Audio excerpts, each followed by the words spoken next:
সুপ্রিয় দর্শক, আমি খান মোহাম্মদ রুমেল স্বাগত জানাচ্ছি সম্পাদকীয়তে। ভারতের ইন্ধনে দেশে একদলীয় শাসন কায়েম করেছে আওয়ামী লীগ। অভিযোগ বিএনপির। ভারত বয়কট এবং সরকারের বিরুদ্ধে কঠোর আন্দোলনের হুঁশিয়ারি তাদের। আওয়ামী লীগ বলছে বিএনপি ভারতের দালাল। আওয়ামী লীগের শক্তি জনগণ। বন্ধুত্বের কারণে ভারত থেকে অনেক কিছু আদায় করেছে সরকার। এসব নিয়ে আমাদের আজকের সম্পাদকীয় আবারও ভারত ইস্যু। আর এ নিয়ে আলোচনার জন্য আমাদের সঙ্গে স্টুডিওতে উপস্থিত আছেন তানভীর শাকিল জয় এমপি, নির্বাচনী এলাকা সিরাজগঞ্জ 1। আছেন ATU তাজ রহমান, প্রেসিডিয়াম সদস্য, জাতীয় পার্টি, এবং MA আজিজ, সাংবাদিক ও কলামিস্ট। দর্শক, আপনারা আলোচনায় সরাসরি অংশ নিতে পারবেন। এর জন্য টেলিভিশনের পর্দায় নম্বর ফোন করতে হবে, এছাড়া ফেসবুকের মাধ্যমে আপনাদের মন্তব্য পাঠাতে পারেন। আলোচনা শুরুর আগে দেখে নেব এখনকার প্রধান শিরোনামগুলো। রাজনীতির মাঠে উত্তাপ। সরকার নয়, দেশ চালাচ্ছে অদৃশ্য শক্তি, দাবি মির্জা ফখরুলের। বিএনপি ভারতের দালাল, আওয়ামী লীগের শক্তি জনগণ, পাল্টা জবাব ওবায়দুল কাদেরের। উন্নয়ন প্রকল্পের সমালোচনাকারীদের একহাত নিলেন প্রধানমন্ত্রী। বললেন, পরমাণু বিদ্যুৎ সবচেয়ে পরিবেশ বান্ধব, ব্যয় সাশ্রয়ী পরিকল্পনা গ্রহণের নির্দেশ।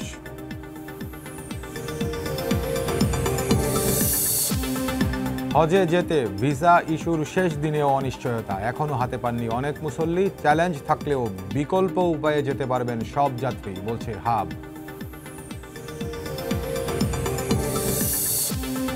পানি না দিয়ে তিস্তা প্রকল্পে নয়াদিল্লির বিনিয়োগ প্রস্তাব প্রহসন। চীন ভারতের ভূ রাজনীতির বলি না হয়ে নিজস্ব অর্থায়নে দ্রুত মহাপরিকল্পনা বাস্তবায়নের তাগিদ।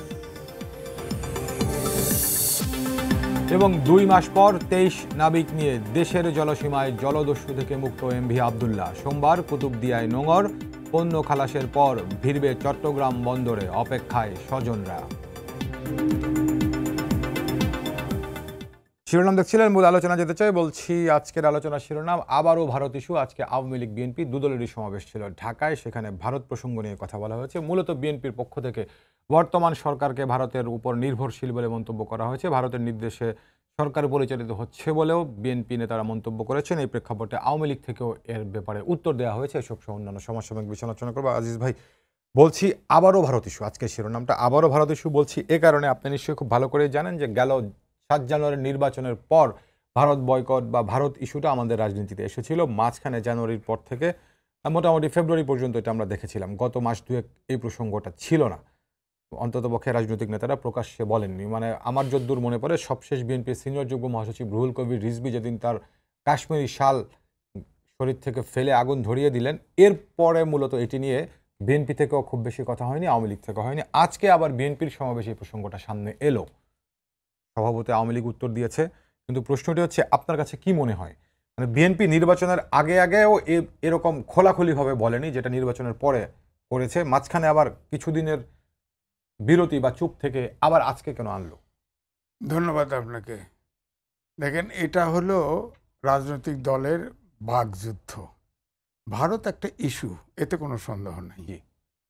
কারণ ভারত 14 সালে একদম সুজাতা সিং এই দেশে আসার পরে থেকে ভারত সম্পর্কে, ভারত যে রাজনীতি, আমাদের রাজনীতিতে মানে প্রকাশ্যে হোক আর গোপনে হোক জড়িত, এটা কিন্তু বহুভাবে বোঝা যায়।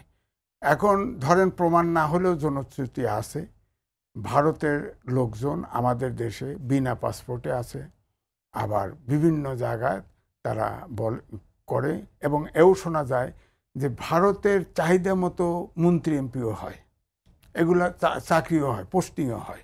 এটা জনশ্রুতি আছে, আমি প্রমাণ দিতে পারবো না, এটা তো সাক্ষী রেখে করে না, জনশ্রুতি আছে। হ্যাঁ, তো এখন প্রশ্ন হচ্ছে তারপরেও ভারত কেন? ভারত ইস্যুটা এই জন্যই আসে যে প্রতিবেশী দেশ হিসাবে তাদের আমাদের দেনা পাওনার অনেক হিসাব নিকাশ বাকি। হ্যাঁ, মাননীয় প্রধানমন্ত্রী বলেছে আমরা সব দিয়েছি, আমরা কিছু পাইনি। হ্যাঁ, তো এই জন্যে আমি বলছি যে ভারত, তারপরে দেখেন ভারতের যে সীমান্ত এরিয়াতে যতগুলো মানে ভারতের মানে প্রতিবেশী যত দেশ আছে, একটির সাথেও কোনো সম্পর্ক নাই, শুধু আমাদের বাংলাদেশ সরকারের সাথে আছে। তো এখন তারা একটা আশেপাশের দেশে অনুগত সরকারই রাখতে চায়। হ্যাঁ, এই জন্যে সব মিলে আমার কাছে এটা মনে হয় যে ভারত আমাদের দেশের ব্যাপারে অতি বেশি সজাগ, এবং প্রত্যেকটা অ্যাফেয়ার্সে তাদের ভূমিকা থাকে। খুব ছোট করে বলবেন, অনুগত সরকার রাখতে চায় নাকি বন্ধু ভাবাপন্ন সরকার রাখতে চায়? গেল জোট সরকারের 4 দলীয় জোট সরকারের সময়কার 10 ট্রাক অস্ত্র বাংলাদেশের মধ্যে ধরা পড়ার বিষয়টি বিবেচনা নিয়ে আপনি বলবেন যে ভারত কি তাহলে কি চায়, বন্ধুভাবাপন্ন সরকার নাকি অনুগত সরকার? না, ভারত এই জন্যে ধরেন আমাদের বাংলাদেশের ইআরআই মানে মন্ত্রীরাই বলছে, একাধিক মন্ত্রী বলেছে যে 14, 18 এবং 24 ভারত আমাদেরকে পাশে না থাকলে আছে বলেই আমরা আছি, এবং ভারত এইটা গায়ে পড়ে। হ্যাঁ, 10 ট্রাক অস্ত্র আছে, তার জন্যে আপনার 7 সিস্টার শান্ত আছে, আমাদের দেশ থেকে আওয়ামী লীগ সরকার অনুপ চেটিয়াকে দিয়ে দিছে, এটা ঠিক আছে। হ্যাঁ, তো এই সুযোগগুলো তো নিছে ভারত, এই সুযোগগুলো নিছে, কিন্তু বর্ডারেতে 2 দিন আগেও 2 জন মারি ফেললো, শব্দ তো করে না, শেষ করে না। আমাদের তো অনেকগুলা সমস্যা আছে, আমরা ট্রানজিট আপনার শোনেন। তারপরে বলি, আজ থেকে প্রায় 10 বছর আগে আমি আগরতলা, তখন মানিক সরকার চিফ মিনিস্টার ছিল, তার আলাদা ইন্টারভিউ করে আমি 6টা রিপোর্ট করছি, এবং 6টা রিপোর্টই সব জায়গায় ছাপা হয়েছে। তখন যা যা তার প্রয়োজন বলেছিল সব এগ্রিমেন্ট করে আওয়ামী লীগ দিয়েছে, কিন্তু আমাদের যে সমস্যা এর একটিও বেনিফিট। আপনাকে অনেক ধন্যবাদ। জয় ভাই, আপনি আজিজ ভাইয়ের কথা শুনছিলেন, আজিজ ভাই অনেকগুলো প্রসঙ্গ বলেছেন, তো তার মধ্যে আপনি নিশ্চয়ই বলবেন, শুধু আমি একটা ব্যাপারে দৃষ্টি আকর্ষণ করতে, সীমান্ত হত্যার বিষয়টি আজিজ ভাই বলছেন। এখন ব্যাপারটি হচ্ছে সীমান্ত হত্যা কমেছে, মানে আগের তুলনায় এখন কমেছে, কিন্তু ব্যাপারটি হচ্ছে ভারতের পক্ষ থেকে বরাবরই এটার ব্যাপারে একেবারেই শূন্যে নামেই আনার ব্যাপারে বলা হচ্ছিল। এমনকি বিএসএফ, বিজিবি বিভিন্ন সময় যে শীর্ষ পর্যায়ে বৈঠক হয় সেখানে বিষয়গুলো আলোচিত হয়, কিন্তু এটি আসলে ওই জায়গাতে যাচ্ছে না। জি, আপনাকে ধন্যবাদ। সম্মানিত সকল সহ আলোচক এবং সময় টিভির সকল দর্শককে শুভেচ্ছা। আপনি যে সীমান্ত হত্যা নিয়ে যে বিষয়টি বললেন, সেটিতে আসার আগে আমি একটু সংক্ষেপে বলি যে এই যে বিএনপির ভারত বিরোধিতা, এটি কিন্তু নতুন কিছু নয়।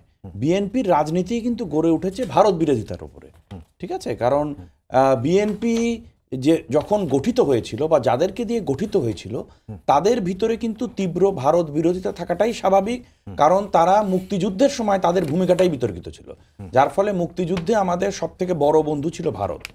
আমাদের লক্ষ শরণার্থীকে আশ্রয় দিয়েছিল, মুক্তিযুদ্ধে তারা আমাদেরকে সহযোগিতা করেছিল সবভাবে, যার ফলে তাদের মধ্যে একটি ভারত বিদ্বেষ থাকা কিন্তু অস্বাভাবিক কিছু নয়। এবং বিএনপি সকল সময় এই ভারত বিদ্বেষ বা ভারত বিরোধিতা করে এসেছে, কোনো সময় কৌশলগত কারণে, যেহেতু ভারত ক্রমান্বয়ে একটি আন্তর্জাতিক পরাশক্তি হয়ে উঠছে, সে কারণেই তারা আবার যখন ক্ষমতায় থেকেছে তখন তারা কিন্তু চরমভাবে ভারত তোষামোদীও করেছে তারা। আজকে এখানে এই যে আপনি যে সীমান্ত হত্যাকাণ্ডের কথা বললেন, আপনি যদি 91 থেকে 96 এবং বিশেষ করে 2001 থেকে 2006 সাল দেখেন, সে সময় যে পরিমাণ সীমান্তে হত্যাকাণ্ড ঘটেছিল, আজকে আপনি যদি শুধুমাত্র গত 5 বছরের স্ট্যাটিস্টিক দেখেন, সেখানে কিন্তু সীমান্তে হত্যাকাণ্ড অনেকটা কমে এসেছে। আমরা কি চাই? আমরা চাই যে সীমান্তে হত্যাকাণ্ড একদম শূন্যে নেমে আসুক, কিন্তু আপনাকে কিন্তু মানে সামগ্রিকভাবে বিবেচনা করতে হবে। যেমন দেখুন যে ইউএস মেক্সিকো বর্ডারে ইউএস এবং মেক্সিকো দুটোই কিন্তু মোটামুটি একটি আমরা বলতে পারি উন্নত রাষ্ট্র, ঠিক আছে? কিন্তু ইউএস মেক্সিকো বর্ডারে প্রতি বছর 1000-এর উপরে বেশি মানুষ কিন্তু এই সীমান্ত হত্যাকাণ্ডের শিকার হয়, এবং এটির প্রধান কারণ হলো যে ইউএসএ যত মাদক আসে তার প্রধান আসলে মেক্সিকো থেকে। হ্যাঁ, সুতরাং এই যে সীমান্তে যে সংঘাত বা হত্যাকাণ্ড, এই ঘটনাগুলো কিন্তু শুধু বাংলাদেশ ভারতে হচ্ছে, অন্য কোথাও হচ্ছে না, এটি কিন্তু আসলে সত্য নয়।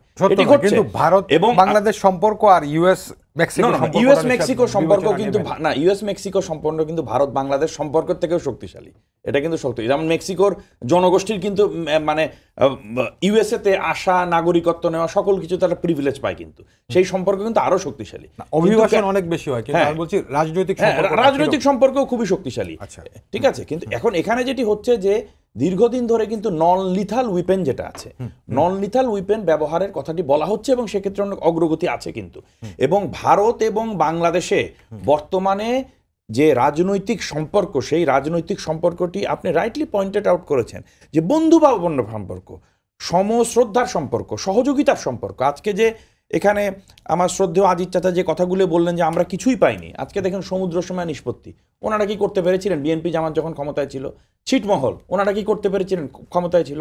96 সালে জননেত্রী শেখ হাসিনা ক্ষমতায় এসেই তো প্রথম গঙ্গা চুক্তিটি করলেন। আমাদের যে একটি অস্বস্তির জায়গা সেটি হলো যে আজকে যে এই যে তিস্তার যে পানি, তিস্তার পানি চুক্তির বিষয়টি হচ্ছে না। কিন্তু এখানে কিন্তু আপনাকে একটি বিষয় বুঝতে হবে যে আমরা কিন্তু বলার সময় জেনারেলাইজ করে বলে ফেলি। তিস্তা চুক্তি ভারতের যে মানে ফেডারেল সিস্টেম, সেই সিস্টেম আর বাংলাদেশ সিস্টেম তো এক না। আমাদের এখানে তো প্রাদেশিক রাজনীতি নেই। ভারতের যতক্ষণ পর্যন্ত পশ্চিমবঙ্গ রাজি না হচ্ছে, ভারতের কেন্দ্রীয় সরকার কিন্তু করতে পারবে না। এটি তাদের কনস্টিটিউশনের মধ্যে আছে এবং ভারতের পশ্চিমবঙ্গ চিন্তা করছে তাদের কথা, এটিও কিন্তু একটি বাস্তবতা। এর পশ্চিমবঙ্গ তো আমাদের বন্ধু ভাবাপন্ন সরকার না, পশ্চিমবঙ্গে বন্ধুভাবাপন্ন সরকার আছে, কিন্তু আপনাকে একটি বিষয় বুঝতে হবে যে পশ্চিমবঙ্গে তাদের যে কৃষক এবং তাদের ওই অংশের যে জনগণ, তাদের কিন্তু একটি দীর্ঘদিন ধরে এ বিষয়ে একটি বিরোধিতা আছে, কারণ তারা তো তাদের স্বার্থের কথা চিন্তা করছে।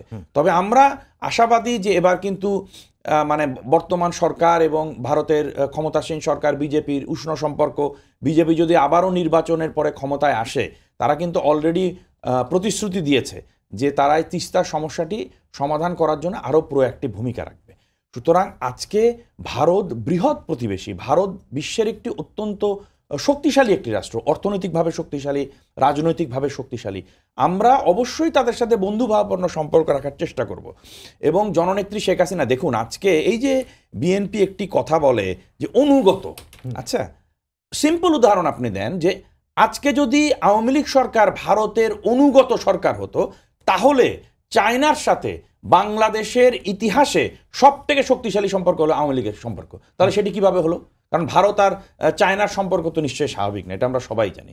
সুতরাং আজকে জননেত্রী শেখ হাসিনা তার যে অসাধারণ পররাষ্ট্রনীতি, সেটির মাধ্যমে সবার সাথেই একটি সুসম্পর্ক এবং সমতাপূর্ণ সম্পর্ক কিন্তু রেখেছেন।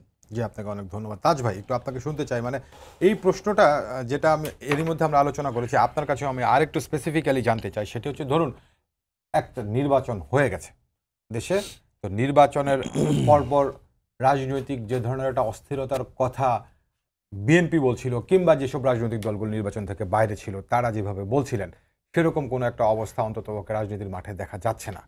এটি হলো একটি বিষয়।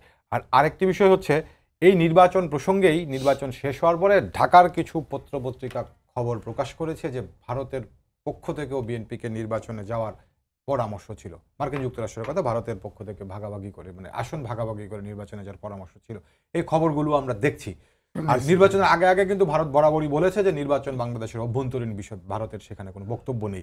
কিন্তু আমি বলছি, এই প্রেক্ষাপটে এসে গেল যদি তিনটি নির্বাচনের কথা আসে, 14, 18, 24, তো 14, 18 পরে এভাবে করে ভারত বিরোধী বক্তব্য বাংলাদেশে কোনো রাজনৈতিক দলকে আমরা দিতে দেখিনি। 24-এর নির্বাচনের পরে এটা কেন আসলে, আপনার কি মনে হয়? ধন্যবাদ আপনাকে রুবেল ভাই এবং আমার 200 আলোচককে ধন্যবাদ। দর্শক শ্রোতা সালামের শুভেচ্ছা। এটা জটিল সমীকরণে এটা প্রশ্ন আপনি করেছেন। প্রথমত আপনাকে বলি যে বাংলাদেশের স্বাধীনতা যুদ্ধের সময় ভারত যে সহযোগিতা আমাদের করেছে, এটা বাংলাদেশের মানুষ সারা জীবন মনে রাখবে। দ্বিতীয়ত হলো, ভারত আমাদের সবচেয়ে বড় একটা লংগেস্ট বর্ডার আমাদের সাথে। আপনি জানেন, বাট অনেক দর্শকদের জানার খাতিরে আমি বলছি, পৃথিবীর লংগেস্ট বর্ডার হলো between America and Canada, 5525 kilometre. Bangladesh ইন্ডিয়ার বর্ডার হলো 5th largest Indian Bangladesh land border. কিন্তু সেই বর্ডারের হিসাবে যদি দেখি রুবেল ভাই, তাহলে কানাডা থেকে এখন বাংলাদেশের থেকে, বিশেষ করে সিলেটের একটি জনগোষ্ঠী, বিশাল একটা অঙ্ক লাস্ট 7 to 8 মান্থ, 1 বছর এখনো হয় নাই, অনেক লোক গিয়েছে কানাডা থেকে, কিন্তু আমেরিকা ঢুকে গেছে। বর্ডারের সাথে সাথে আমেরিকার পুলিশ কিন্তু ধরে নিয়ে তাদেরকে একটা গাড়িতে দিয়ে অ্যাসাইলাম সিক করার ব্যবস্থা করে দিয়ে পাঠিয়ে দেয়। ওই জায়গায় আমাদের বন্ধুর প্রতিম দেশ ভারত সাথে সাথে গুলি করে মেরে ফেলে। এটা ইন্টারন্যাশনাল আইনে কিন্তু নিষিদ্ধ, আপনি সাথে সাথে গুলি করার কোনো নিয়ম নাই। আমি পড়লাম সেদিন। ভারত কেন আমাদের বন্ধুর প্রতিম দেশ, অত্যন্ত ভালো সুসম্পর্ক, 15 বছর যাবৎ ভারতের সাথে আমরা আগেরটার চেয়ে বেশি, ইতিহাসের সর্বোচ্চ ভালো সুবিধা ভারত বুক করছে। এটা মাননীয় প্রধানমন্ত্রী দিয়েছেন। ভারতকে যা দিয়েছি ভারত জীবনে বলতে পারবে না, এটা উনি সঠিক বলেছেন। ভারতের পররাষ্ট্র সচিব জয়শঙ্কর 3 দিন আগের নিউজ, উনি বলেছেন যে ইন্ডিয়ার সাথে বন্ধুত্বপূর্ণ সম্পর্কের হিসাবে আমাদের 7 সিটার ইতিহাসের সবচেয়ে ভালো সময় এবং সুসম্পর্ক বাণিজ্যিকভাবে বেনিফিশিয়ারি হচ্ছে। এটা উনিও নিজে বলেছেন, এটা সত্য। বন্ধুপ্রতিম দেশ হিসাবে প্রতিবেশীর সাথে কিন্তু আপনি জানেন, যদি ভালো সম্পর্কে 21st সেঞ্চুরিতে না থাকে, তাহলে আপনার জন্য ডিফিকাল্ট আছে। ব্রিটেন, ফ্রান্স কিন্তু they have fought for so many war, তারপরে হিস্টোরিক্যালি তারা সমুদ্রের নিচে দিয়ে তাদের ট্রেন লাইন করে ফ্রান্স ও ব্রিটেনের সাথে সম্পর্ক হয়েছে। আপনাকে ভুলে যেতে হবে America Britain one of the best friendship, কিন্তু ওয়ার্ল্ডের সুপার পাওয়ার ইকোনমিক্যালি মিলিটারিলি হলো আমেরিকা, কিন্তু ব্রিটেনের সাথে তাদের সেই সম্পর্কটা কিন্তু সমতার ভিত্তিতে হচ্ছে, বন্ধু কত বড় কত ছোট সেটাতে নয়।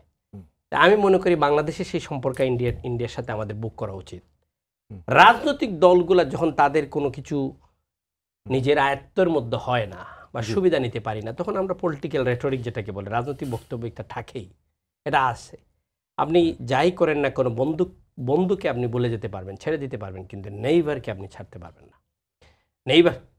নেইবার যদি আপনাকে লাইফটা একটা মুভি আছে আমেরিকার, বুঝছেন, নেইবার ফ্রম হেল, নেইবারকে যদি আপনাকে ডিস্টার্ব দেয় তাহলে কিন্তু আপনাকে এই বাসায় এই বাড়িতে থাকা আপনার জন্য মুশকিল হয়ে যাবে। নেইবারের সাথে সম্পর্কটা হতে হবে সমতার ভিত্তিতে। সেই নেইবার যদি আপনার এখানে কন্ট্রোলিং শুরু করে, পলিটিক্যাল ইনফ্লুয়েন্স শুরু করে, তখন কিন্তু আবার প্রবলেম আছে। মাননীয় প্রধানমন্ত্রী নিজে বলেছেন 2001 সালের নির্বাচনে আমেরিকা সিআইএ ভারতের আমি গ্যাস দেই নাই বলে আমাকে সেই নির্বাচনে হারিয়ে দিয়েছে। এই বক্তব্য তো অন রেকর্ড আপনাদের কাছে। ভারত বলেন, এখন এই গ্লোবালাইজেশন বলেন, আমেরিকার নেতৃত্বে ওয়েস্টার্ন ওয়ার্ল্ড, ভারত, চায়না এবং রাশিয়া, তাদের একটা ইনফ্লুয়েন্স আমাদের আছে। কিন্তু আমি এই দুইটা বলেই কিন্তু একসাথে মিলে আমাদের রাজনীতি যেটা জানতে চাইছি, এখন মানে এই 24-এর নির্বাচনের পরে এত প্রকাশ্যে ভারত বিরোধিতার, বিকজ 3টা নির্বাচনে সরকার চলে আসছে, হ্যাঁ, and because of the help of India, India diplomatic help হোক, আপনার সাপোর্টেড হেল্প হোক, ইন্ডিয়ার থেকে যদি পেঁয়াজ কালকে বন্ধ করে দেয়, আপনার দেশের কি অবস্থা? আমরা এখানে টকশো করেছি তো আপনার দীর্ঘ 5 বছর আগে, আমরা 80% ডিপেন্ডেন্ট বা 75% ডিপেন্ডেন্ট পেঁয়াজ টু ইন্ডিয়া। যখন ইন্ডিয়া বন্ধ করে দেয় এক নোটিশে, তখন আমরা যাই মিশরের কাছে, ইজিপ্টের কাছে, আমরা যাই টার্কির কাছে, আমরা যাই পাকিস্তানের কাছে। যখন আপনার এই ডিপেন্ডেন্সিটা যদি আপনি 40-50-তে নিয়ে আসেন বা 30%-এ নিয়ে আসেন, পারবেন না, কারণ আপনার এখান থেকে যে কস্টিং যেটা আসতেছে সেটা ওখানে কস্ট বেশি পড়ে যাচ্ছে, সেটাও হিসাব আপনাকে করতে হবে। কারণ আপনার যে ল্যান্ডের বর্ডার মাধ্যমে আমাদের যে গুডসগুলো, এডিবল বর্জ্য পণ্য অনেকগুলো আসে, আমাদের ভেজিটেবল অনেকগুলো আসে, সেইটা কস্টিংও কিন্তু ম্যাটার করে ভারতের সাথে। ভারতকে আমরা যেহেতু এত কিছু দিচ্ছি, ভারতের উচিত আমাদের সাথে সমতার ভিত্তিতে রাজনীতি, আমাদের দেশের মানুষের অধিকার, মানুষের বক্তব্য, ভোট, রাজনীতি তাদের মতো করার সুযোগটা দেওয়া উচিত। এখানে অতিরিক্ত ইন্টারফারেন্স করলে মানুষের যে একটা রেটরিক যেটা, এটা কিন্তু সেই বর্জনটা শুরু হয়ে যাবে। জি, আপনাকে অনেক ধন্যবাদ। আজিজ ভাই, আপনি শুনছিলেন যে জয় ভাই যেটি বলছিলেন যে বিএনপি যখন ক্ষমতায় ছিল কিংবা যখন ক্ষমতায় থাকে তখন তারাও ভারত প্রসঙ্গতি করে, জয় ভাইয়ের ভাষায় একটি বিষয়। আর আরেকটি বিষয় হচ্ছে, ধরুন যে কথাটা আমি বারবার যে উত্তরটা চাইছি, এখন মানে এইবারের নির্বাচনের পরে কেন প্রকাশ্যে মানে একেবারে বিরোধিতা শুধু নয়, ভারত বয়কট, কিন্তু একটা সময় তো এখানেই এই বিএনপিতেই মানে আওয়ামী লীগ সরকারে বিএনপি ক্ষমতার বাইরে, তখনই যখন বিজেপি প্রথমবারের মতো ক্ষমতায় আসলো, পল্টন কার্যালয়ের সামনে মিষ্টি বিতরণ করা হয়েছিল, বিএনপি এক ধরনের আনন্দিত হয়েছিল, কংগ্রেস সরকার গিয়ে বিজেপি সরকার এসেছে। তো সেই প্রেক্ষাপটগুলোতে কেন এখন বিরোধিতা? তাজ ভাই বলছেন যে ভারতের অতিরিক্ত ইন্টারফেয়ারেন্স। এখন ব্যাপারটি হচ্ছে শুধু আওয়ামী লীগের হয়েই কেন ইন্টারফেয়ারেন্স করে, যদি তর্কের খাতিরে ধরুন ইন্টারফেয়ারেন্স, অন্য দলগুলোকে কেন আস্থায় নেয় না? না, বিষয়টা হলো আওয়ামী লীগ 1 নম্বর কথা হলো যে এই ইলেকশনের পরে কেন এখন হলো, এই 2 মাস হলো না কেন? আর 2 মাস বিএনপির প্রোগ্রাম ছিল না, এই জন্যই বলছি এটা কাউন্টার একটা ইস্যু তৈরি করতে হবে। মাঠের কর্মসূচি ছিল না, সভা সেমিনারে তো নেতারা প্রতিদিনই কথা বলেছিল। মাঠের কর্মসূচি তো মাঠে নামলেই তো গরম হয়ে যায়। আপনি যেমন করলেন উত্তাপের কিছু নাই, গণতন্ত্রে আওয়ামী লীগ মিটিং করছে, বিএনপি মিটিং করছে, জাতীয় পার্টি করবে, সব পার্টি মিটিং করবে, এটাই তো ভালো। গণতন্ত্রে তো মিটিং বক্তৃতা হবে তো। কিন্তু আমাদের দেশে ন্যাকেটলি একজন আরেকজনকে তকমা লাগানোর জন্য, ব্লেম দেওয়ার জন্য বক্তৃতা দেয়। কিন্তু আজ আপনি বলছেন মাঠের উত্তাপ ছিল না সেজন্য হয়নি। আজকে বিএনপির যে সমাবেশটি হলো সেটা হচ্ছে যুব দলের আয়োজনে। এর আগে বিএনপি গত 3-4 দিনের মধ্যে 3টি সমাবেশ করলো। হ্যাঁ, শুক্রবার করছে আর কাল শনিবার করছে। এই গত 3টির মধ্যেও কিন্তু এই প্রসঙ্গটা আসেনি, আজকে আবার কেন এলো? আসছে বিষয়টা ওইটাই আমি বললাম যে আপনি যেটা বলছেন জি, যে আওয়ামী লীগ ভারতের সাথে খাতির এদের কাঠারের আঠার মতো লেগে গেছে, আর বিএনপি বারবার চেষ্টা করছে লাইন দেওয়ার জন্য, লাইন পায় নাই, লাইন দেয় নাই, নেয় নাই, সোজা কথা। আমরা যেতে দেখছি না, বিএনপিকেও যেতে দেখছি, লাইন পায় নাই। হয়তো লাইন পাইলে তারাও গ্রহণ করত। শুনেন, যেমন জাতীয় পার্টি আমরা দেখছি হোসেন মোহাম্মদ এরশাদ একজন সেক্রেটারি আসা তারা সিএমএসে পাঠিয়ে দিল। তো সুতরাং ওই যে বড় দেশ, বর্ডার 3 ভাগের 2 ভাগ ঘিরে আছে, শক্তিশালী, তারা সরকার পাল্টায় দিতে পারে, উল্টাপাল্টা করাইতে পারে ইত্যাদি। এই কারণেই ভারত যেহেতু বারবার সরকারকে ক্ষমতায় আনে, এই জন্য বিএনপি হয়তো লাইন দিতে চাইছে। এই জন্যই তো বলি যে বাংলাদেশের কম আর বেশি সবগুলো পার্টি ভারতের দালাল। আপনাকে অনেক ধন্যবাদ। এই জায়গাতে জয় ভাই আপনি কি বলবেন? মানে আমাদের তাজ ভাইও বলছেন যে ভারতের ইন্টারফারেন্স অনেক বেশি। না, আমি একমত না, ভারতের ইন্টারফারেন্স বেশি না। আর একটা বিষয় হলো যে এখানে ইন্টারফারেন্স কথাটাই প্রযোজ্য বলে আমি মনে করি না। কারণ বাংলাদেশের জনগণ জাতির জনক বঙ্গবন্ধু শেখ মুজিবুর রহমানের নেতৃত্বে মহাপরাক্রমশালী পাকিস্তানি সেনাবাহিনীকে পরাজিত করে দেশ স্বাধীন করেছে। এবং বাংলাদেশের জনগণ কিন্তু কোনো সময়ই অন্য কোনো দেশের মানে খবরদারি মেনে নেয় না। আজকে যদি সেটি কিন্তু আমরা বারবার দেখেছি, সেটি দেশের অভ্যন্তরে বলেন বা বহিঃশক্তি বলেন। আজকে এখানে জননেত্রী শেখ হাসিনা বাংলাদেশের জনগণের সমর্থন নিয়ে কিন্তু টেকে আছে। এখানে বিএনপি এবং জামাত এবং এই বিরোধিতাকারী শক্তি যখন বারবার পরাজিত হচ্ছে, তাদেরকে তো নিজেদের ব্যর্থতা তারা স্বীকার করবে না। তাদের কি করতে হবে? অন্যের ব্লেম গেম তো করতে হবে না, তাদেরকে তো অন্যের ঘাড়ে দোষ চাপাতে হবে। তারা বারবার বলছে যে ভারত নাকি সরকারকে ক্ষমতায় এনেছে। এই যে কথাটি তারা বলছে, এটি যে তাদের কত বড় জনবিচ্ছিন্নতা প্রমাণ করে, এটি কিন্তু তারা নিজেরাও বোধহয় উপলব্ধি করতে পারে না। আজকে ভারত কি বাংলাদেশকে চালাতে পারবে? এটি সম্ভব নয়। যে কথাটা আমি বললাম, তাহলে তো আমাদের চীনের সাথে ভারতের সাথে ভালো সম্পর্ক না, এমন অনেক রাষ্ট্রের সাথে তো আমাদের এত ভালো সম্পর্ক থাকতো না। এখানে বিষয় যেটি হয়েছে, হ্যাঁ, আপনি যেটি বলতে পারেন যে ভারতের সাথে আওয়ামী লীগের একটি বন্ধুত্বপূর্ণ সম্পর্ক, স্বস্তির সম্পর্ক কেন হয়েছে, সেটি জননেত্রী শেখ হাসিনা তৈরি করেছেন। কিভাবে তৈরি করেছেন? যেটি হওয়ার কথা ছিল সেটি তিনি করেছেন। এই যে এখানে কথা আছে যে সেভেন সিস্টার্সে যখন বিএনপি জামাত ছিল, যখন 10টা অস্ত্র ধরা পড়েছে, যখন বিভিন্ন সমস্যা হয়েছে, কেন হয়েছে?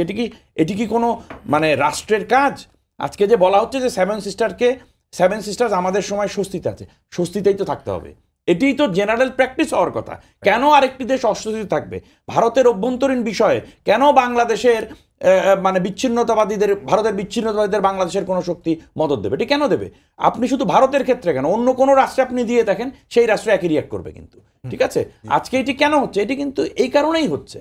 এবং এই কারণে আমি মনে করি যে সমতাপূর্ণ সম্পর্কের কথা বললেন তাজ ভাই, এটি জননেত্রী শেখ হাসিনা নিশ্চিত করেছেন জন্যেই আজকে ওখানে কংগ্রেস ক্ষমতায় আছে, নাকি যে বললেন যে বিজেপি এসেছিল তারা মিষ্টি বিতরণ করেছে, তারা যে কতটা আমি বলবো পররাষ্ট্রনীতির ক্ষেত্রে তাদের যে চিন্তা চেতনার কতটা দৈন্যতা রয়েছে, এটি কিন্তু বিএনপি ওই সময় প্রমাণ করেছিল। এবং এখানে আমি মনে করি জননেত্রী শেখ হাসিনার এখানে হলো সফলতা। আর 10 সেকেন্ড আমি একটি কথা বলি, তাজ ভাই যে ইউএস কানাডা বর্ডারের কথাটি বললেন, আমাদেরকে কিন্তু ওই যে বললাম যে ইউএস আর মেক্সিকোর সম্পর্ক কিন্তু একরকম না, কারণ তাদের অর্থনৈতিক ডিসপ্যারিটি রয়েছে। ইউএস আর কানাডা এটা তো একই রাষ্ট্র বলা যায়, তাদের ভিসা লাগে না, পাসপোর্ট লাগে না, কিছুই লাগে না। সুতরাং সেখানে কিন্তু সেখানে কিন্তু তাদের এই যে অপরাধ প্রবণতা যেটা বর্ডারে, সেটা কিন্তু নেই বলতে শূন্যের কোঠায়, যার ফলে সেখানে কিন্তু ক্যালামিটিস গুলো ঘটে না। তারপরেও বাংলাদেশে এবং ভারতের মধ্যে আমি মনে করি শূন্যের কোঠায় নামিয়ে আনতে হবে, এবং সেক্ষেত্রে ভারতেরই বেশি ভূমিকা থাকবে। অনেক ধন্যবাদ তাজ ভাই। এই কথাটা আজিজ ভাই যে কথাটা বলছিলেন যে আওয়ামী লীগ এখন ক্ষমতায় আছে, বিএনপি কিংবা আপনারা জাতীয় পার্টি ক্ষমতার বাইরে আছেন, কিন্তু ভারতের কাছে মোটামুটি আনুকূল্য, সেটি আজিজ ভাই যে ভাষায় বলুক, মোটামুটি একটা আনুকূল্য সব দলই চায়। এখন আপনারা বিএনপি, জাতীয় পার্টি কিংবা অন্য রাজনৈতিক দল আপনার ক্ষমতার বাইরে বলেই এভাবে করে বলেন। আমি আপনাকে তো ফার্স্ট সেগমেন্টে বলেছি যে পলিটিক্যাল রেটরিক তো আছেই, অস্বীকারের সুযোগ নয়, সাথে সাথে বাস্তবতাটা মেনে নিতে হবে। বাস্তবতাটা হলো বাংলাদেশের সাথে ইন্ডিয়ার ট্রেড ডিফিসিট কত আছে। অ্যাজ অফ জুলাই 2023 পর্যন্ত আমাদের ইম্পোর্ট হলো 13,69 আর আমরা এক্সপোর্ট করেছি অনলি 2 বিলিয়ন। কি পরিমাণ ডিফিসিট আছে আমাদের ট্রেড, এটাকে আপনি সমতাতে নিয়ে আসতে হবে।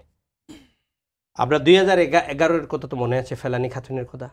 ফেলানি দিল্লিতে থাকতো, তার বিয়ে ঠিক হয়েছিল, বাবা নিয়ে আসতে গেছিল, বর্ডার ক্রসিংয়ের সময় তার কাপড়টা কাটা তারে আগটা পড়ে গেছিল, সেই আগটা তারে তাকে গুলি করে ওইখানে মেরে ওইখানে রাখা, এটা ইন্টারন্যাশনাল কনভেনশনে নিষিদ্ধ আছে, সেটা তো ইন্ডিয়া করছে আমাদের সাথে। কিন্তু অ্যাজ অফ আপনি যদি আবার turn your I to the ব্যাকে নিয়ে যান, ইন্ডিয়া কিন্তু সেটা পাকিস্তানের সাথে করতে পারছে না, ইন্ডিয়া কিন্তু চায়নার সাথে করতে পারছে না। তো what is the result of being a good friend? আপনার ভালো বন্ধুর রেজাল্টটা কি? গুলি করে মেরে ফেলা 1 কিলোমিটার দূর থেকে? নাকি না এটা আমার ফ্রেন্ড এখন চলে যাচ্ছে, বর্ডারের লোক চলে যাচ্ছে, ধরে নিয়ে যান। এটা কিন্তু আপনার জেনেভা কনভেনশন, জাতিসংঘের আন্ডার ইয়েতে বলা আছে, আপনি ধরে নিয়ে অ্যারেস্ট করে রাখতে পারেন। যখন বর্ডারে মিটিং হবে তখন আপনি এক্সচেঞ্জ করতে পারেন। গুলি করে মেরে ফেলছেন কেন? Because they think they are the super power, and they are fifth largest economy, fourth largest military power. তারা আপকামিং মানে খুব বাংলাদেশকে তারা মনে করছে না তাদের মানে কোনো প্রতিদ্বন্দ্বী না, চায়নার সাথে কম্পিট করছে, পারছে না। এখন বাংলাদেশের মতো দেশের সাথে যদি এত বন্ধুত্ব সম্পর্ক, আমাদের উচিত আমাদের দেশটাকে অ্যাটলিস্ট বর্ডার কিলিংটা জিরোতে নিয়ে যাওয়া। এটা আমাদের দেশের সব মানুষের, সাধারণ জনগণের আশা।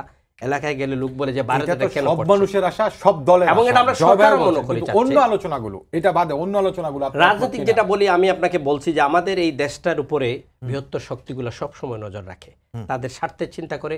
যে সরকার তাদের পারপাস সার্ভ করে সেটা চিন্তা করে, সরকারের সাথে সুসম্পর্ক বজায় রাখার আনপ্যারালাল আনকন্ডিশনাল যদি গভর্নমেন্ট হয়, যেটা হয়ে যাচ্ছে হচ্ছে। একসময় সবাই বলতো চায়নার সাথে ইন্ডিয়া এই বিএনপির ভালো সম্পর্ক, আপনি জানেন। একসময় বলা হতো ইন্ডিয়ার সাথে আওয়ামী লীগের এমন সম্পর্ক যে এটা মানে কেউ ব্রেক করতে পারবে না। এটা অস্বীকারের সুযোগ নাই, পৃথিবীতে আছে। যেমন আমেরিকা বলতেছে আমাদের ইসরায়েলের সাথে এমন একটা বন্ডিং, এই বন্ডিং কেউ ভাঙার সুযোগ নাই। ম্যাস কিলিং করছে Israel. United nation human being, পৃথিবীর কোনো আইন তাদেরকে মানায় না। জাতিসংঘের একটা আইন পাশ করা হয়েছে, রেজুলেশন, সেটা তারা মানে না। আমেরিকা বলছে তুমি এখানে গেলে আর্মস দিব না, তারপরে বলছে একা গিয়ে মারবো। তারপরে আমেরিকা সাপোর্ট দিচ্ছে বিকজ অফ বন্ধুত্ব, ফ্রেন্ডশিপ। এরকম ইন্টারন্যাশনাল ফ্রেন্ডশিপ আছে। আমি বললাম ব্রিটিশ আমেরিকা আছে, আপনার আমেরিকা ইসরায়েল আছে। বাংলাদেশের সাথে আমাদের যদি ইন্ডিয়ার সেই সম্পর্ক হয়, তাহলে আমরা এই প্রিভিলেজগুলো তো আমাদের উচিত আসা। আমাদের রাজনীতিতে ইন্টারফারেন্স বিহাইন্ড দি কার্টেনে অনেক দিন থেকে এই পরাশক্তিগুলো করে আসছে। এইবার 3টা পরাশক্তি ওপেনলি করেছে, 4টা পরাশক্তি করেছে বিরোধিতা। এটা নিয়ে আমরা আছি কেন? বিকজ আমাদের দেশের রাজনীতিটা ডিভাইডেড, আমাদের রাজনীতি ডিভাইডেড, আমরা মতবিরোধ বেশি। আমরা দেশেরটা বাইরে নিয়ে যাই বিচারের জন্য, বিদেশিরা সুযোগ পায় আমাদের এখানে আসার জন্য। আজিজ ভাই, আপনি শেষ কোনো মন্তব্য করতে চান? আমি প্রতিদ্বন্দ্বিতা করছি না, আমি জাস্ট উত্তর দিচ্ছি আমার যে ধারণার থেকে বলছি। ধরেন ভারতের সাথে এখন ধরেন কুকি চীনের প্রধান কোথায় আছে? বলা হয় যে মিজোরামে আছে। আছে কেন? আমরা এখানে জেলখানার থেকে, আপনি বলছেন বলা হয়, আবার আপনি প্রশ্ন রাখেন আছে কেন? আমি তো ওখানে যা দেখে আসি নাই। হ্যাঁ, অনুপ চেটিয়া আমাদের জেলে আছিল। হ্যাঁ, জেলে ছিল, রাইট। তো এটা কিন্তু অপরাধ ছিল না, জেলে ছিল, তাকে তুলে দেওয়া হয়েছে উইদাউট এনি কনভেনশন। একটা লোক আমাদের সাথে ভারতের ট্রিটি নাই। এখন আপনি যদি বলছেন যে আপনি শোনা কথা, শোনা কথার উপর ভিত্তি করে আপনি না, তাহলে কোথায় আছে ভারত? বন্ধুদের 3 ভাগ ঘুরে আছে, কোথায় আছে বলে দিক। ওরা তো ভারত থেকে আসে, কুকি চীনের, ওরা তো ভারত থেকে এসে আমার তো সার্বভৌমত্ব এখন ইয়ে করতেছে, হানা দিচ্ছে। তো সুতরাং আমি ভাববো না কুকি চীনের প্রধান কোথায় আছে। আপনি ভাববেন, ভাববেন আর প্রমাণ আছে আপনার, দুটি ভিন্ন বিষয়। প্রমাণ আমি তো প্রমাণ করব না, এটা সরকারকে প্রমাণ করতে হবে যে কুকি চীনের এরে ওরে ধরে নিয়ে এই করতেছে, মারতেছে। কুকি চীনের প্রধান মিজোরামে আছে, তারে ভারতের কাছে চায় না কেন? অনুপ চেটিয়াকে জেলখানার থেকে ঢুকায় বার করে দেওয়া হলো, তাহলে কুকি চীনের প্রধান কি না তারে পাঠায় না কেন? বলতে চাইছি জেলে আছে মানে আপনার ট্রেস আছে যে সে আমার দেশেই আছে বা এই দেশেই আছে। ওটা আমার ঘটনা হচ্ছে ও তো আপনি নাথান বোমের কথা বলছেন, সে কোথায় আছে আপনার কাছে প্রমাণ নেই। আমি সেটা আমার কাছে প্রমাণ থাকার কথা না, কিন্তু আমি শেষ করি আরেকটা। আজিজ বাবা সময় জবাব করে শেষ করতে হবে। না, কুকি চীনের যে বিষয়টি বলছেন যে কুকি চীনের প্রধান নাথান বম যদি মিজোরামেও থাকে, বর্তমান রিয়েলিটিতে তো ভারত তাকে দিতে পারবে না, কারণ মিজোরামের ওপর তো ভারতের কন্ট্রোলই নাই। মিজোরাম তো একটি অগ্নিগর্ভ অবস্থায় হয়ে আছে। সুতরাং এখানে কিন্তু এই যে কথাটি বলা হলো, অনুপ চেটিয়াকে দিয়ে বাংলাদেশ সঠিক কাজটি করেছে। এবং আপনারা যদি দেখেন যে বাংলাদেশি অনেক অপরাধী ভারতে পলাতক ছিলেন, কিন্তু তাদেরকে কিন্তু ভারত ফেরত দিয়েছে। সুতরাং এটি শুধু একতরফা বললে হবে না, তবে বর্ডার কিলিং অবশ্যই জিরোতে আসতে হবে। 3 জনকে ধন্যবাদ, সবাইকে ধন্যবাদ জানিয়ে শেষ করছি আজকে সম্পাদকে। আগামীকাল আবার দেখা হবে রাত 10টায়। দেখার আমন্ত্রণ দিল। শুভরাত্রি।